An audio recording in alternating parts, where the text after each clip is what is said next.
ညီကိုအားလုံးပဲမင်္ဂလာပါခင်ဗျာဘာဘာခေကနေကြိုဆိုပါရစေကျွန်တော်ကတော့ကိုဆက်ပါခုကတော့2026ခုနှစ်မတ်လ28ရက်နေ့အတွက်နောက်ဆုံးရအားကစားသတင်းတွေကိုစူးစီးပြီးတင်ဆက်ပေးတော့မှာဖြစ်ပါတယ်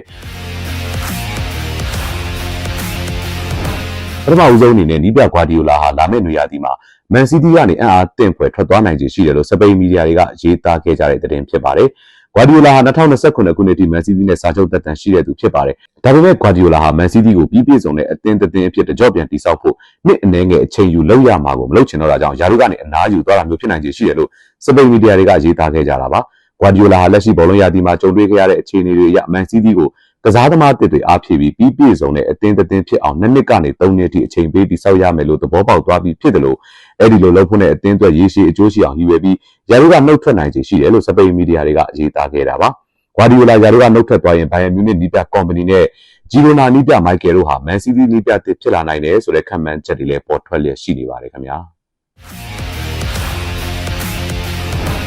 အင်္ဂလန်နီးပြသောမတ်တူချယ်အနေနဲ့လာမယ့်ကမ္ဘာ့ဖလားပြိုင်ပွဲမှာချန်ပီယံဆုလိုချင်တယ်ဆိုရင်ပြိုင်ဘက်တွေကိုရှော့မထွက်ဖို့အင်္ဂလန်ကန်ဝင်ကစားသမားတွေကသတိပေးလိုက်တဲ့သတင်းကိုတင်ဆက်ပေးပါမယ်။ဥရုကွေးနဲ့တကိုးစီတရေကျခဲ့တဲ့ပွဲမှာသောမတ်တူချယ်ဟာအဓိကကစားသမားအများစုမပါတဲ့လူစီရင်ကိုပွဲထုတ်ခဲ့ပြီးခြေစွမ်းအသာရဖို့ရုန်းကန်ခဲ့ရတာကြောင့်သတိပေးမှုတွေလုပ်ခဲ့တာဖြစ်ပါတယ်။အင်္ဂလန်ဟာကမ္ဘာ့ဖလားခြေစစ်ပွဲစဉ်တွေမှာပွဲတိုင်းအနိုင်ရပြီးခြေစစ်ပွဲအောင်ခဲ့တဲ့အပြင်လာမယ့်ကမ္ဘာ့ဖလားပြိုင်ပွဲမှာလည်းဘိုးဆွဲဖို့ရည်ပန်းအစားဆုံးအသင်းအဖြစ်လည်းသတ်မှတ်ခံထားရတာဖြစ်ပါတယ်။သောမတ်တူချယ်လက်ထက်မှာအင်္ဂလန်ကစားပုံဟာလှပညံ့ညောတဲ့အပိုင်းထက်ထိရောက်တဲ့အပိုင်းကိုဦးစားပေးလာတာကြောင့်လည်းနိုင်ပွဲရတဲ့ရာခိုင်နှုန်းမြင့်တက်လာတာဖြစ်တယ်လို့ကျွမ်းကျင်သူတွေကသုံးသပ်ခဲ့ကြပါတယ်။သောမတ်တူချယ်ကဥရုဂေးနဲ့ပွဲမှာဖြစ်တင်ဖြစ်ထိုက်တဲ့ပွဲထွက်စည်းရင်းကိုအသုံးပြုခဲ့တာဖြစ်ပြီးအသင်းကစားပုံကစိတ်ပြက်စရာအနေအထားမှာမရှိခဲ့ဘူးလို့ပြောကြားခဲ့ပါတယ်ခင်ဗျာ။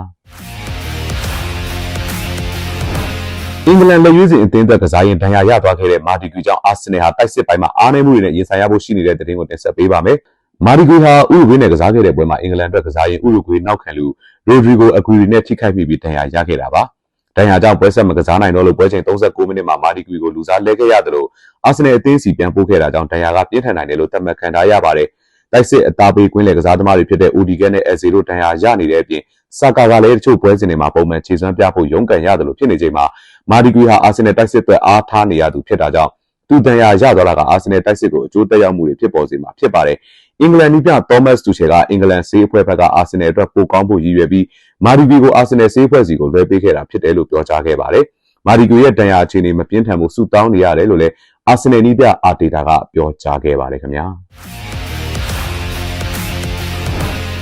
အင်္ဂလန်နဲ့ဥရုဂွေးကိုကင်တွယ်ခဲ့တဲ့ကွင်းလယ်တိုင်းဆဗန်ဂျယ်လွန်စကီဟာဥရုဂွေးကွင်းလယ်ကစားသမားဦးဂါဒေးကိုနဝါပြပြီးအနီးကပ်မပြလို့လောင်ပြောင်မှုတွေနဲ့ရင်ဆိုင်နေရတဲ့တဲ့ရင်ကိုတင်ဆက်ပေးပါမယ်။ဆဗန်ဂျယ်လွန်စကီဟာပွဲချိန်ဒုတိယပိုင်းအစမှာမန်ယူကွင်းလယ်ကစားသမားလည်းဖြစ်တဲ့ဦးဂါဒေးကိုအချိန်ဆွဲလို့ဆိုပြီးပထမအဝါကပြသခဲ့တာပါ။ပွဲချိန်83မိနစ်မှာအင်္ဂလန်အတွက်ဘန်ဝိုက်ကဂိုးသွင်းလိုက်ချိန်မှာဆဗန်ဂျယ်လွန်စကီကိုဂိုးမပေးဖို့ဇော်ရကတက်ခဲ့တာကြောင့်ဦးဂါဒေးကိုဆဗန်ဂျယ်လွန်စကီကအဝါကထပ်ပြခဲ့တာဖြစ်ပါတယ်။နှစ်ဖက်ကစားသမားတွေနဲ့ပြည်သက်တွေကအနီးကပ်ထပ်ပြမယ်လို့ထင်ထားပေမဲ့ဆဗန်ဂျယ်လွန်စကီကထပ်မပြပဲပွဲကိုဆက်ကစားစေခဲ့တာပါ။စတုထတိုင်းကဒုတိယအဝါကဖြစ်တာကြောင့်အနီးကပ်ပြဖို့အတွက်ဆဗန်ဂျယ်လွန်စကီကိုအတိပေးဖို့ဆက်သွယ်ခဲ့သေးပေမဲ့ဦးဂါဒေးကိုအနီးကပ်မပြခဲ့တာပါ။ပွဲချိန်88မိနစ်မှာဦးဂါဒေးကိုအီမီလီယာနိုမာတီနက်စ်နဲ့လူစားလဲခဲ့ပြီးလူစားလဲချိန်ထိဦးဂါဒေးဟာနဝါအပြခံရပေမဲ့အနီးကပ်ထက်အပြမခံရပဲကွင်းထဲကထွက်သွားခဲ့လို့ဆဗန်ဂျယ်လွန်စကီကိုလောင်ပြောင်နေကြတာဖြစ်ပါတယ်ခင်ဗျာ။